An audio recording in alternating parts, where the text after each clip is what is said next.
Hey, happy Monday. I just want to do a Clubhouse takeaway. Today's call was great.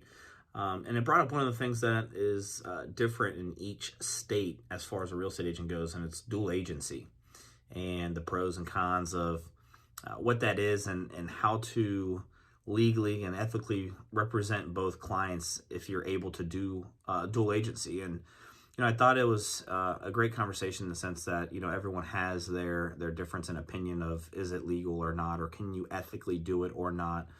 And ultimately, as a listing agent, at least here in the state of Ohio, you legally represent the seller first. And I believe that it should be your seller's decision on whether or not they would feel comfortable with you representing the buyer as well. So my opinion would be, if I'm the listing agent, you always have that conversation with the seller and say, hey, the buyer is unrepresented. There's something in our state called dual agency, and here's exactly what that means. Are you comfortable with it, right?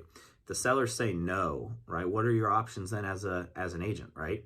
You could tell the buyer that they could represent themselves, right? And you would fill out the agency disclosure to show that the buyer is representing themselves. Or let's just say the buyer does want some sort of legal representation from a real estate agent.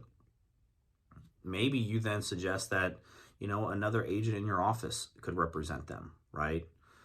Or if you have a team, right, and you're on a team, right, another agent on your team could represent the buyer in that situation. So I think as an agent, it's just make sure we're having clear communication with our clients, make sure they fully understand exactly what dual agency is and what it means, and how does it benefit the sellers, if so, right?